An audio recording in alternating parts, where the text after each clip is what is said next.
Bonsoir chers internautes, bienvenue à cette émission Parole de vie. Ce soir, nous échangerons sur le thème Comment reconnaît-on l'évangile qui sauve. Par rapport à cela, nous avons invité sur notre plateau l'évangéliste Bob Joseph. Bonsoir évangéliste. Bonsoir madame. Avant de commencer notre émission, nous aimerons que vous répondiez à quelques questions que les internautes ont posées suite à votre émission précédente. Nous allons commencer par M. Emanta. Dans son intervention, il dit que l'évangéliste lit bien ta Bible. Aucun passage biblique ne dit que Paul est prophète. Pourquoi vous aimez tordre les Écritures? Merci pour ce moment. C'est toujours un privilège de vous retrouver sur votre plateau pour apporter l'éclaircissement sur la parole de Dieu. Sinon, par rapport à M. Tap, ça ne peut pas m'étonner qu'une personne pose une telle question. Mais néanmoins, je vais répondre pour apporter l'éclaircissement et permettre à ceux qui veulent comprendre de comprendre. Voilà, donc, lorsqu'il dit qu'aucun passage de la Bible ne dit que Paul est prophète, je voudrais également lui dire que Jean-Baptiste, qui était prophète, n'a jamais déclaré être prophète. C'est un prophète comme Jean-Baptiste qui vient faire savoir à l'humanité que Jean-Baptiste était prophète. Parce que Jean-Baptiste lui-même n'a pas reconnu, d'ailleurs il a nié. Quand les gens lui ont posé la question, es-tu un prophète? Il a dit, je ne suis pas prophète. Mais cependant, l'humanité sait aujourd'hui que Jean-Baptiste était prophète parce que Jésus de Nazareth avait fait savoir à l'humanité que Jean-Baptiste était prophète. Vous voyez? Donc, m'inviter à lire ma Bible pour savoir si Jean-Baptiste ou bien si Paul était prophète, ce n'est pas sage. Sinon, c'est quoi un prophète? D'abord, un prophète, c'est un envoyé de Dieu, c'est le porte-parole de Dieu. Et comment reconnaît-on que quelqu'un est prophète? On reconnaît un prophète par son appel et par sa commission. On reconnaît un prophète lorsqu'il a été annoncé par ses prédécesseurs et quand il arrive, il présente cette annonce. Paul a reconnu être celui qui vient accomplir Ésaïe chapitre 49 au verset 6. Et nous voyons cela dans Actes chapitre 13 au verset 47. Donc, c'est parce qu'il est prophète qu'il présente cette annonce. Jésus est prophète parce qu'il s'est identifié dans Ésaïe chapitre 61 verset 1. Jean-Baptiste, bien qu'il n'a pas reconnu être prophète, s'est quand même présenté comme étant celui qui a accompli Ésaïe chapitre 43 verset 6, si je ne me trompe. Sinon, je vais encore vérifier pour confirmer cela. Donc, chaque prophète est identifié par une écriture qu'il annonce. Paul était un prophète parce qu'il y a des écritures qu'il annonce. Et M. Tap ne peut pas me dire le contraire. D'accord, évangéliste, nous allons passer à une autre réaction, celle de M. Kwamkam. Lui, il dit, Dieu parle aux hommes par plusieurs moyens. Et en bas, il cite les moyens, un par les Écritures, par la révélation, entre parenthèses, les dons, par la conscience, par la nature et par le Saint-Esprit. Partagez-vous cet avis. Ça, c'est l'avis de M. Kwam. Ça, c'est son avis. Mais nous savons que Dieu a une seule et unique façon de s'adresser à l'humanité, c'est au travers d'un prophète messager. C'est-à-dire que Dieu rencontre un homme qu'il choisit sur la terre. Sinon, lorsqu'il dit que Dieu parle par la nature, il veut dire que quoi? Que les arbres parlent, parce que les arbres font partie de la nature. Il veut nous dire que les eaux parlent. Quand les vagues passent là, c'est Dieu qui est en train de parler. Et si Dieu parle par des vagues et par la nature, il faille bien une interprétation. Et l'interprétation ne viendra pas seule. Si même Dieu parle par un animal, nous sommes des hommes, nous ne maîtrisons pas le langage des animaux. Mais Dieu doit forcément utiliser un homme comme nous pour interpréter ce que Dieu est en train de dire au travers de cet animal, si ça doit être ainsi. Donc, la seule et unique façon de Dieu pour s'adresser à l'humanité, c'est au travers d'un prophète messager. Maintenant, je peux m'ajouter pour dire que Dieu peut s'adresser à l'humanité par la nature, comme il est en train de dire. Par exemple, lorsque les cyclones sont en train de détruire la terre, c'est Dieu qui parle, s'ils veulent que ce soit ainsi. Lorsque le coronavirus a frappé, c'est Dieu qui est en train de parler. Si ça doit être ainsi, mais sinon, quand même Dieu frappe, Dieu avertit d'abord. Et quand il doit avertir, c'est au travers d'un homme. Donc, la seule et unique façon pour Dieu de parler à l'humanité, c'est par un prophète messager vivant au travers d'une révélation qui vient à ce seul homme. D'accord, évangéliste, nous allons poursuivre. Nous avons M. Yen, lui il dit Jésus est le chemin, la vérité et la vie. Et il a confirmé sa parole en disant que quiconque croit en moi sera sauvé, non pas quiconque croit au prophète Kakou sera sauvé. Et tu parles des prophètes dans la Bible. Les prophètes n'ont pas parlé d'eux-mêmes, mais de Jésus-Christ comme le sauveur de l'humanité. Oui, mais les prophètes ont parlé de Jésus-Christ. Ils se basent sur quoi? Il ne peut apporter aucune preuve.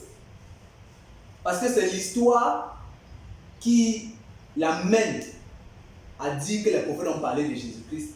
Si déjà, il faille déjà qu'ils sachent qui est Jésus-Christ. Jésus-Christ est le Dieu Tout-Puissant. C'est Jésus-Christ qui a envoyé Moïse. C'est Jésus-Christ qui a envoyé Esaïe. C'est Jésus-Christ qui a envoyé Jérémie. C'est Jésus-Christ qui a envoyé Habakkuk. Mais est-ce que, lorsque Habakkuk est venu pour parler de la part de Jésus-Christ, il a dit c'est Jésus qui m'a envoyé? Quand Jérémie est venu parler, est-ce qu'il a dit c'est Jésus qui m'a envoyé? Pour eux, il faut, si Kakou Philippe disait Jésus, du matin jusqu'au soir, ils seront tranquilles. Mais il parle même, il dit et il se contredit.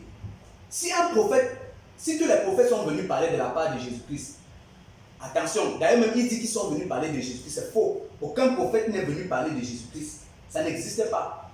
Ni Jean-Baptiste, ni Paul qui était prophète n'est venu parler de Jésus-Christ. Mais par contre, les prophètes qui sont venus sont venus de la part de Jésus-Christ. Ils ont parlé de la part de Jésus-Christ. Aussi comme Kakou Philippe aujourd'hui parle de la part de Jésus-Christ. Donc il y a une différence entre parler de quelqu'un et puis parler de la part de personne. Tout le monde peut parler du président de la République. Lui-même, M. Kwame, il ne sait pas s'il est ivoirien, il parlait de Alassane Ouattara. Mais quand il parle de Alassane Ouattara, est-ce que Alassane Ouattara le connaît? Non. Mais celui qui vient parler de la part de Alassane Ouattara, Alassane Ouattara le connaît parce que c'est Alassane Ouattara qui l'a mandaté pour aller parler de sa part. Donc le prophète Kakou Philippe aujourd'hui, il n'est pas venu parler de Jésus-Christ, mais il est venu parler de la part de Jésus-Christ et toutes les paroles qui sortent de la bouche du prophète Kakou Philippe. C'est la parole de Dieu, c'est Jésus-Christ en fait. D'accord, évangéliste, il y a une dernière question qui vous touche directement là. Le monsieur Banama demande, tu es évangéliste de Dieu ou de ton apôtre? Si tu n'as pas reçu l'appel de Dieu, sache que ceci prendra fin tôt ou plus tard. Je suis évangéliste aujourd'hui comme demain je peux ne pas être évangéliste. Ça c'est vrai. Je suis évangéliste aujourd'hui comme demain je peux ne pas être évangéliste. Mais Kakou Philippe est prophète aujourd'hui jusqu'à ce qu'il quitte la terre. Là c'est ce qui est différent.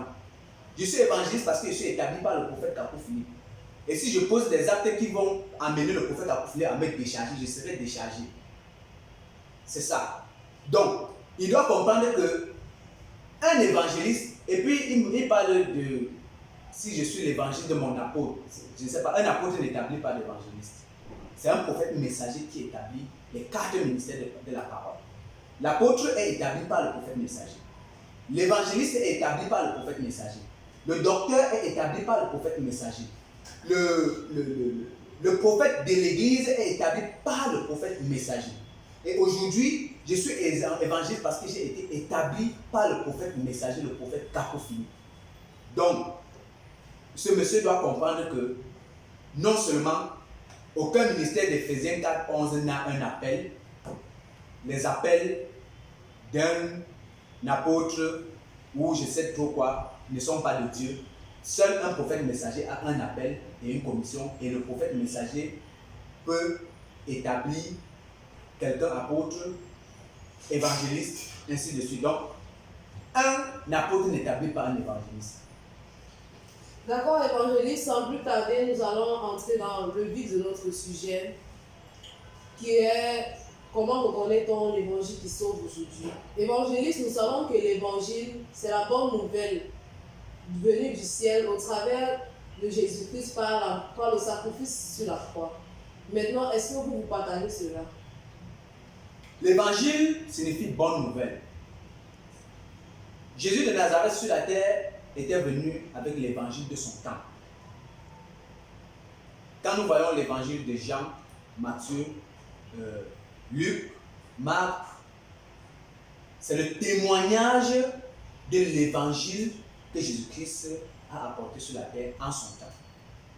Tous ceux qui ont cru en Jésus-Christ ont cru aux paroles que nous voyons dans ces 4 évangiles. Vous comprenez? Donc, quelqu'un ne peut pas aller s'appuyer sur les 4 évangiles pour faire croire à l'humanité que, en croyant à cela, ou bien en appliquant cela, on peut être sauvé. Nous croyons que les 4 évangiles sont la parole de Jésus-Christ pour son temps. Et toute personne qui a cru à cette parole et a marché avec Jésus-Christ, Jésus de Nazareth, a été sauvé. Aujourd'hui, l'évangile reconnu au ciel qui peut apporter le salut, c'est ce que le prophète Philippe a apporté. C'est ça qui est la bonne nouvelle aujourd'hui. Ce que Jésus de Nazareth a dit, aujourd'hui pour nous, ce n'est qu'un heureux souvenir. Donc on ne peut pas s'appuyer sur l'heureux souvenir pour faire de ça un évangile de salut.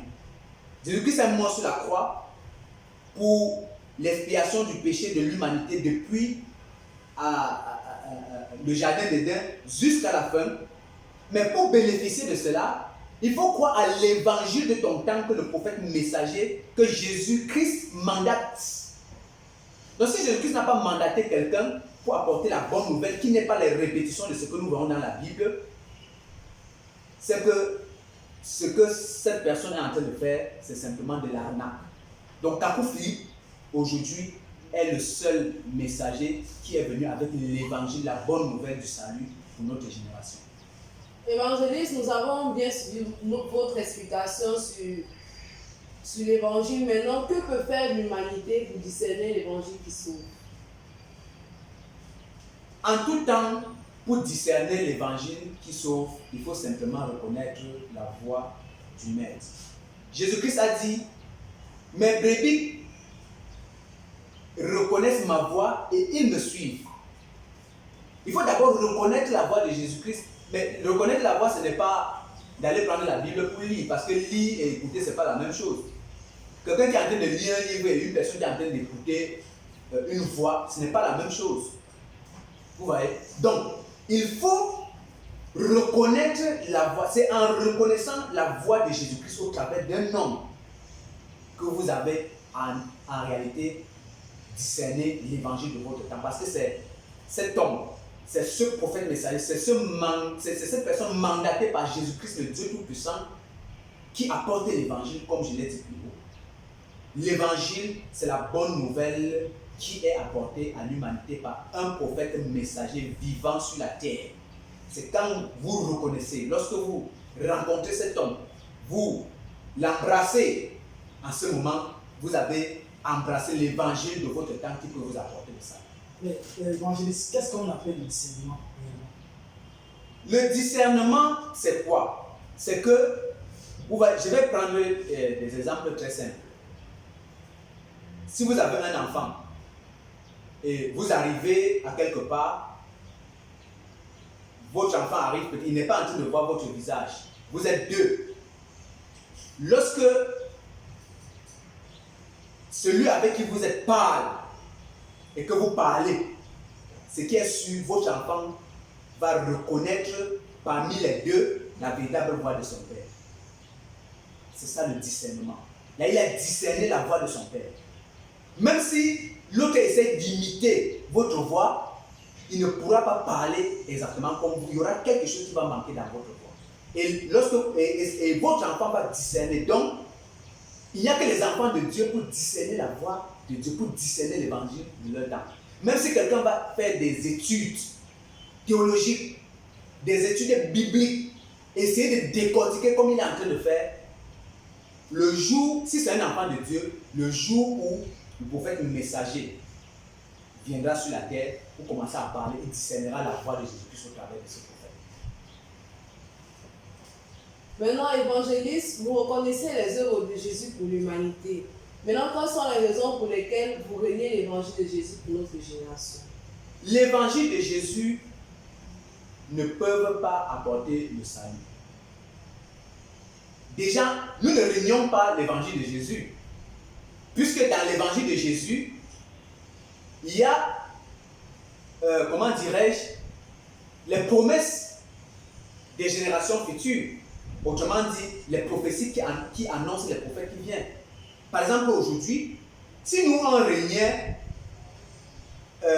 les évangiles, nous ne devons pas reconnaître que Matthieu 25:6 annonce qu'Apophilippe. Or, Matthieu 25:6 se trouvait dans l'évangile de Jésus-Christ. Et là, ce sont des promesses. Maintenant, qu'est-ce qui est important? Ce que l'humanité doit comprendre, c'est que lorsqu'on parlait de l'évangile, il faut regarder là-dedans le salut. Il ne faut pas seulement aller voir et être d'accord que oui, Jésus l'a parlé, il a dit ceci. Oui, tout ce que Jésus-Christ a dit, c'est vrai, nous croyons à 100%. Nous croyons même plus que ceux qui ne croient pas au prophète Apophilippe. Mais nous ne croyons pas que ça peut apporter le salut à quelqu'un. C'est ça, c'est là où il y a le problème. Le problème avec l'humanité, c'est que pour eux, quand on dit Jésus, et on se limite dans Matthieu, Luc, Marc, Jean, ça va, c'est bon, on ne peut pas sortir dans ce cadre. Mais si vous restez là-dedans, c'est comme si vous êtes entré dans une prison, vous ne pouvez pas être sauvé. Ceux qui sont entrés là-dedans, à l'époque de Jésus de Nazareth, sont sauvés parce que cela les concernait. Mais aujourd'hui, si vous voulez être sauvé en vous appuyant sur l'évangile de Jésus, vous ne serez jamais sauvé. Quand vous mourrez, étant un bon récitateur des versets des évangiles, vous irez simplement en enfer. Bon, moi, je vais lire un passage, Matthieu 24, 14. Il est écrit ceci. Et cet évangile du royaume sera prêché dans la terre, habitée tout entière, en témoignage à toutes les nations, et alors viendra la fin. Nous comprenons par ce verset que c'est l'évangile de Jésus-Christ qui est l'évangile du royaume.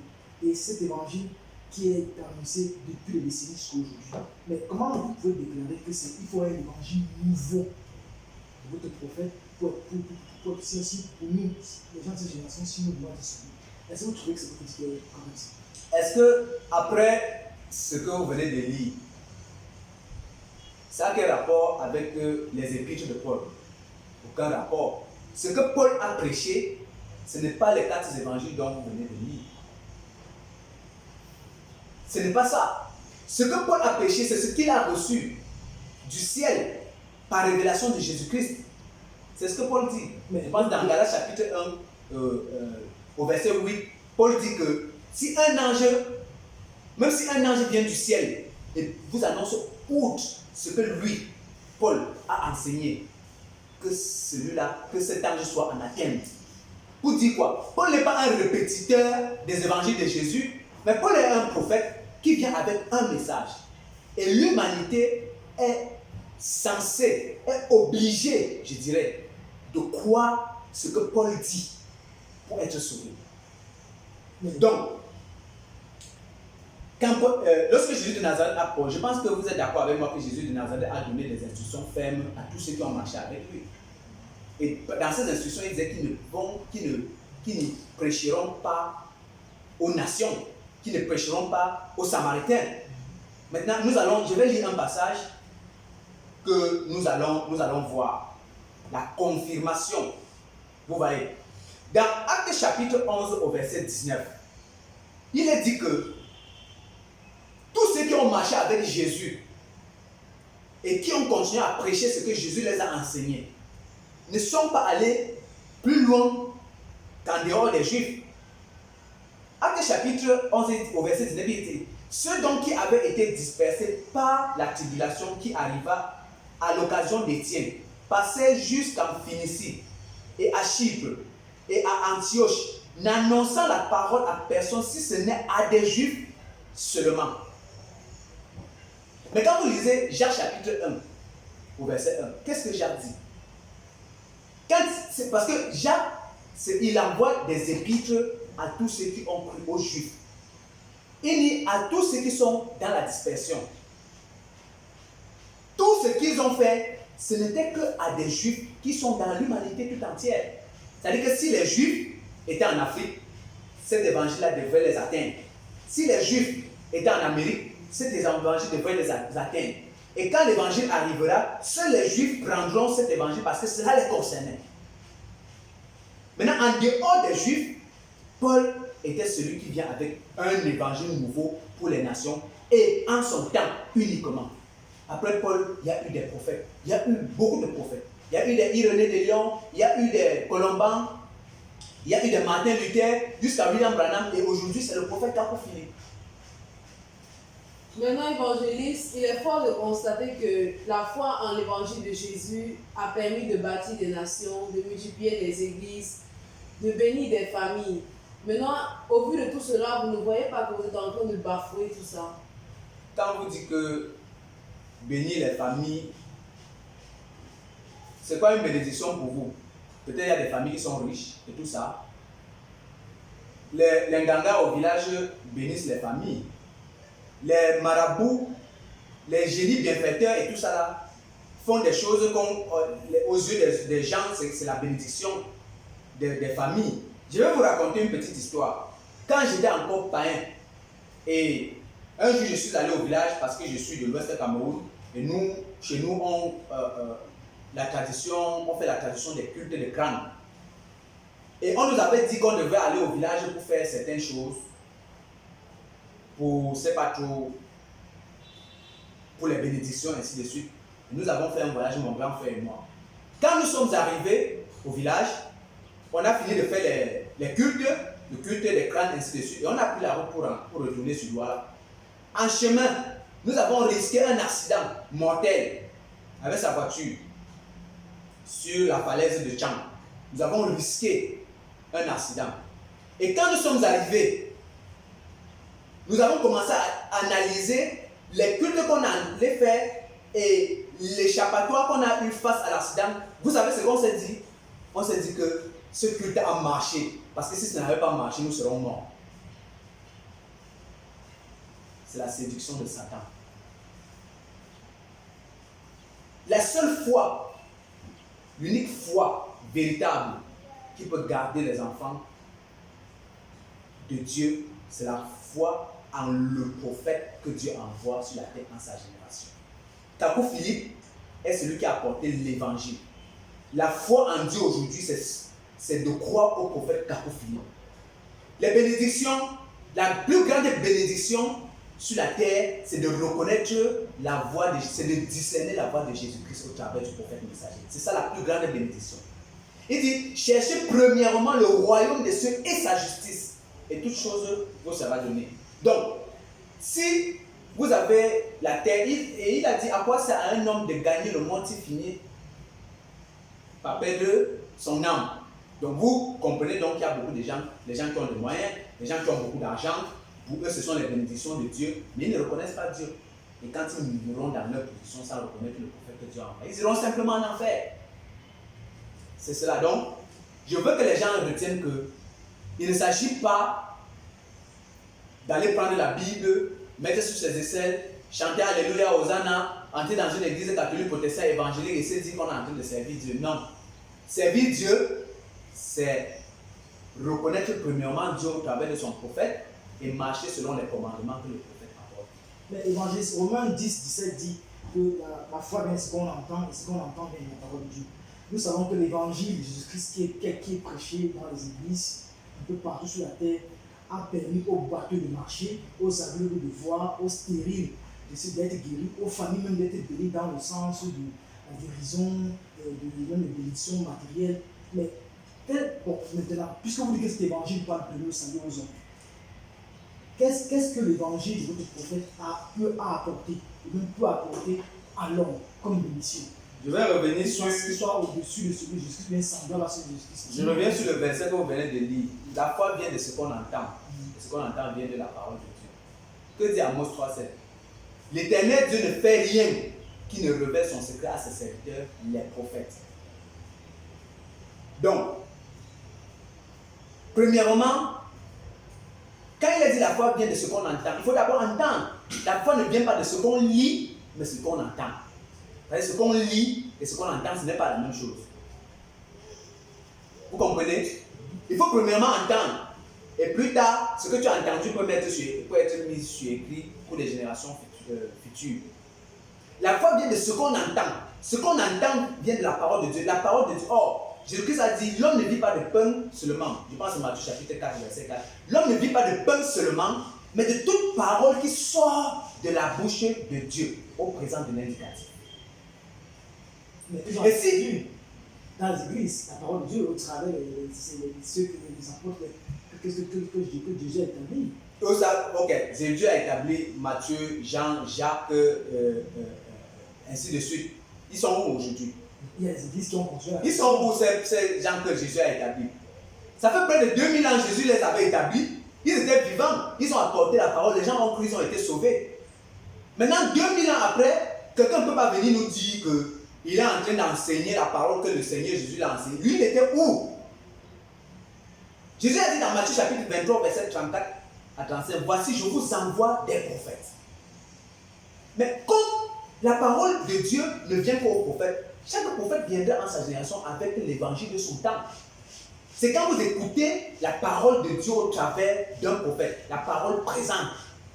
L'homme ne vit pas de pain seulement, mais de toute parole qui sort de la bouche de Dieu au présent. L'Éternel Dieu ne fait rien s'il ne révèle son secret à ses serviteurs, les prophètes. Vous comprenez? Je pense dans Osée chapitre 12, verset 14, il est écrit, par un prophète, l'Éternel fit sortir son peuple de l'Égypte, et par un prophète, le peuple fut gardé. Donc, vous comprenez? Prophète, prophète, prophète, prophète. Je ne parle pas des charlatans, je ne parle pas des pronostiqueurs, je parle des prophètes, ceux qui viennent parler de la part de Dieu, avec un message nouveau, qui ont un appel, une commission, qui sont le porte-parole de Dieu sur la terre, l'unique. Parce qu'en une génération, il doit être unique. Il ne s'agit pas des prophètes. Tibi Joshua, Christ à kilomètre, David Oyedepo, ce ne sont pas des prophètes de Dieu. Parce que, d'abord, ce sont des collaborateurs, ils font des collaborations des démons, parce que c'est ce qu'ils sont en fait. Le salut, la foi vient de ce qu'on entend, et aujourd'hui la foi vient de ce qu'on entend de la bouche du prophète Carrefour. Évangéliste, maintenant par quels critères bibliques pouvons-nous reconnaître l'évangile qui est bon pour le salut de notre âme? Si vous s'appuyer sur des critères bibliques, je pense que c'est simple. D'abord, c'est quoi la Bible? Dans la Bible, nous voyons les livres des prophètes. Et nous voyons que chaque prophète est venu en son temps. Et les enfants de Dieu ont toujours marché avec un prophète. Donc ça, c'est le seul critère. Donc toute personne doit se poser la question. Il est écrit, l'Éternel est le même hier et aujourd'hui et éternellement. Hier, il a conduit son peuple par les prophètes. Il s'est fait chair. Il a accompli la mission de prophète. Il a conduit le peuple. Il a promis d'envoyer les prophètes. Matthieu chapitre 23, verset 34 à 35. Alors, la question que les gens doivent se poser, c'est que si hier il a conduit son peuple par les prophètes, il a promis d'envoyer les prophètes, la seule chose à faire aujourd'hui, c'est de chercher le prophète messager qui a les seules paroles, qui est seul contre tous, qui est seul contre tous les religieux, parce que chaque prophète qui est venu en son temps a été seul contre tous les religieux. Jérémie a été seul contre tous les religieux. Ésaïe a été seul contre tous les religieux. Michel a été seul contre tous les religieux. Élie a été seul contre tous les religieux. Jésus de Nazareth, en son temps, était seul contre tous les religieux. Paul était seul contre tous les religieux. William Branham était seul contre tous les religieux. Ils étaient tellement contre lui qu'ils ont organisé une convention pour venir montrer comment William Branham est faux. Et en face de William Branham, il y avait près de 400 pasteurs évangéliques. Et William Branham les a abattus comme Élie a abattu les prophètes de Baal sur le mont Carmel. Et aujourd'hui, c'est la même chose. Le prophète Kakou Philippe est seul contre tous et tous contre lui. C'est pour cela que en mai 2016, ils se sont rassemblés, ils ont cotisé des fortes sommes d'argent pour envoyer le prophète Kakou Philippe en prison. Je pense qu'à partir de ça, les gens doivent se poser des questions. Vous voyez, le prophète Kakou Philippe n'est pas allé en prison pour avoir escroqué, il n'est pas allé en prison pour avoir insulté quelqu'un, il est allé en prison seulement parce qu'il a dit qu'il est le seul prophète et que si quelqu'un doit être sauvé, la personne doit croire à son évangile. Voilà la seule chose qui a envoyé le prophète Kakou Philippe. Et c'est le critère, c'est ça en fait, c'est ça la coupe des grands prophètes. C'est-à-dire que chaque prophète qui vient, il doit subir les atrocités, les menaces du monde, les emprisonnements à cause de ce qu'il est l'unique. Kakou Philippe est l'unique. Maintenant, évangéliste, puisque vous déclarez que c'est l'évangile de votre prophète qui sauve, que revêt donc le prophète Kakou Philippe pour le salut des hommes en cette génération? Pour le salut, comme je l'ai dit tantôt, on est sauvé parce qu'on croit à un prophète messager vivant. Le prophète Kakou Philippe est le seul et l'unique prophète messager pour notre génération. Contourner Kakou Philippe pour aller chercher le salut ailleurs, vous allez trouver le serpent. Toute personne qui va contourner Kakou Philippe pour aller chercher le salut ailleurs doit croiser en son chemin le serpent. Autrement dit Satan. Et qui va le conduire simplement en enfer. Premièrement, si quelqu'un veut être sauvé, la personne doit abandonner d'abord tous les églises. Soit, si vous êtes dans l'église catholique, protestant, évangélique, branhamiste, je ne sais pas, dans l'islam, dans le bouddhisme, la première des choses, c'est que vous devez d'abord abandonner. Si vous baladez votre langue dans l'intimité de votre conjoint, si vous approchez votre femme par derrière comme un animal, si vous vous masturbez, vous devez d'abord commencer par abandonner ces choses. Et je pense qu'en écoutant le prophète Kakou Philippe, vous croirez en lui parce que vous comprendrez la profondeur de la révélation que le prophète Kakou Philippe a apportée. Donc aujourd'hui, si quelqu'un veut être sauvé, la personne doit d'abord abandonner son manteau de catholique, protestant, évangélique et branhamiste et venir au prophète Kakou Philippe. C'est la seule et unique voie, c'est la seule chose. Il n'y a pas une autre voie pour être sauvé en cette génération. Bon, évangile, nous savons bien que l'évangile, c'est l'évangile qui nous conduit au paradis du Père. Donc, l'évangile entre Jésus-Christ, Jésus de Nazareth et Kakou Philippe, qui peut nous conduire aujourd'hui à ce paradis. Premièrement, Jésus de Nazareth était le prophète messager en son temps, il y a près de 2000 ans là-bas en Israël. Maintenant, Jésus-Christ est le Dieu Tout-Puissant. Parce que quand il a fini la mission du prophète en tant que Jésus de Nazareth là-bas, il est retourné au Père pour prendre la position qu'il a toujours eue depuis qu'il est, puisqu'il est. Et il envoie les prophètes. C'est lui, Jésus-Christ, le Dieu Tout-Puissant, qui a envoyé le prophète Kakou Philippe. Et c'est une voie que Jésus-Christ a tracée, une voie incontournable, la voie des prophètes. Jésus-Christ dit, prophète égale voie du salut. Donc, reconnaître Jésus-Christ comme étant le Dieu Tout-Puissant et Kakou Philippe comme étant le prophète messager qu'il a envoyé pour sauver l'humanité. Je vais prendre des exemples, un exemple très simple pour qu'on comprenne.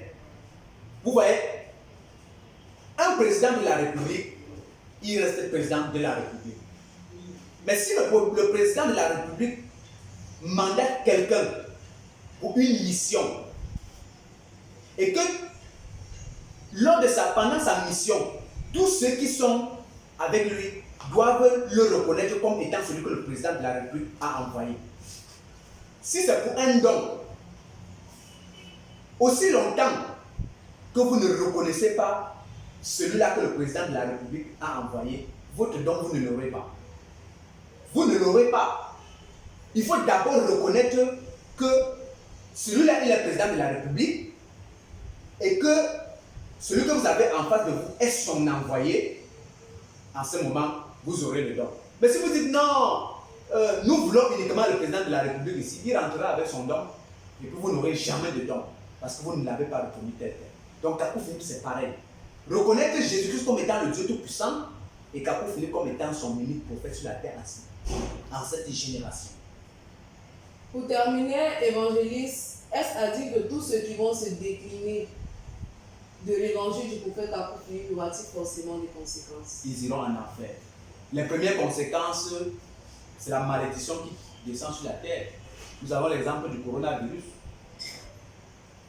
Oui, quand vous détournez de la voie de Dieu, les conséquences suivent. Ça, c'est clair. C'est que non seulement vous êtes maudits, mais quand vous mourrez dans votre position, vous irez en enfer. C'est sans débat. C'est un enfer sans embouteillage. Merci évangéliste pour avoir honoré ce rendez-vous sur ce plateau. Merci madame pour m'avoir encore invité pour apporter la parole de Dieu. Merci à vous chers internautes pour votre attention tout au long de cette émission. Nous vous disons à bientôt pour une autre interview. Bye.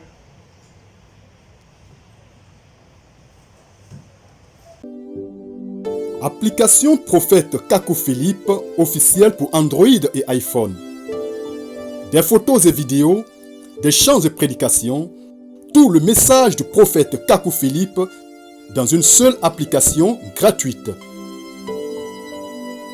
Tu aimes Dieu, tu es à la recherche du salut, quelle que soit ton appartenance religieuse, l'application Prophète Kakou Philippe officielle est pour toi.